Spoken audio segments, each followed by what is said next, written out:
Dearly beloved, we are gathered here today to get through this thing called life.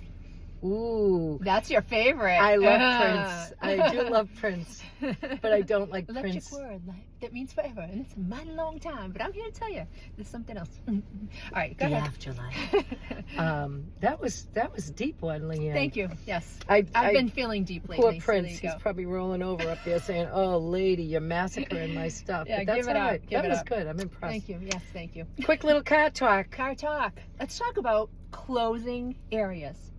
Do you close areas?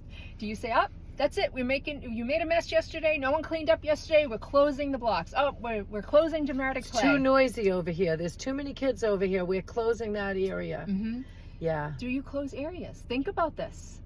When you close an area, you are taking away from the space in your classroom, and you're moving those children that were in that area to other areas of the classroom, and you're causing more commotion, more behaviors, because it's more crowded. In less physical space. Absolutely. So that's one thing. That's just one thing. The other thing I'll say is if you had 6 or 7 children needing or wanting to use blocks or dramatic play or pick an area, and then you closed it and redistributed them somehow, they're thinking, I had something I wanted to do over there or something I needed to do. You just took me away from that, so I'm going to come over here and be destructo. You know, that kind of thing could happen. Whose classroom is it, really?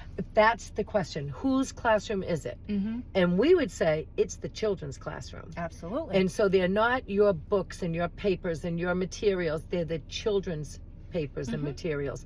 And you might bring some books in, and if you don't want children to rip them or use them inappropriately, work on that or figure that out. But it's their classroom. Yes. And if you close areas, it's just a power move, I think, that usually backfires. And if you're concerned about the mess, if you're concerned about too many children, that's another. Rethink the whole only 3 children, only 4 children. You know, children can usually handle it. But if you don't think they can, or if you're concerned about the number of children, say in the block area, dramatic play, wherever, the science area, then think about adding a second block area. Bring more blocks over to your rug area. Bring more, dramatic play. You have your kitchen area. Maybe you set up another, a bakery on another side of the room. You can even just do it on a table. Absolutely. So you can have some block building at the table, or you can have cooking at a table, know, that kind of stuff. I'm trying to think of other reasons why teachers would close areas, because we've been in a lot of programs where the teachers like, oh, no, not today, that's closed. That's closed. I would say that's probably more on the teacher, because just speaking from experience, if you're tired, if you're just having a bad day, if you've got a headache that won't go away, maybe you were out a little late last night or something, you just have a little headache that's not working its way out, then you might say, I can't handle all that music area today, or that block area, or whatever it is, or the kids are like wrestling and I don't know how to deal with that today.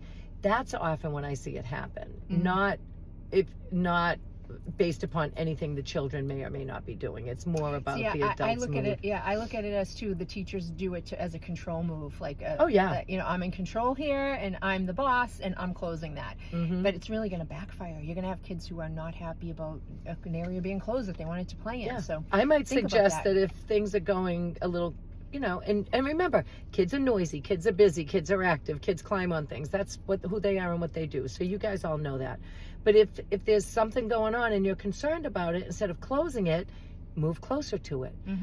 Maybe I'm going to sit in the block area for a little while, and my co-teacher's going to stand and make sure everything's okay. Exactly. Or maybe I'm going to come into dramatic play and just observe.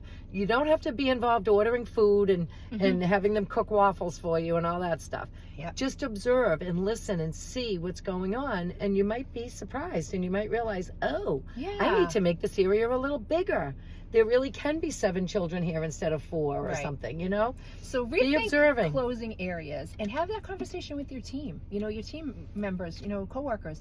Have the conversation, like, when we close the areas, what are your thoughts? What do you think? Should we stop doing that? Should we add another area?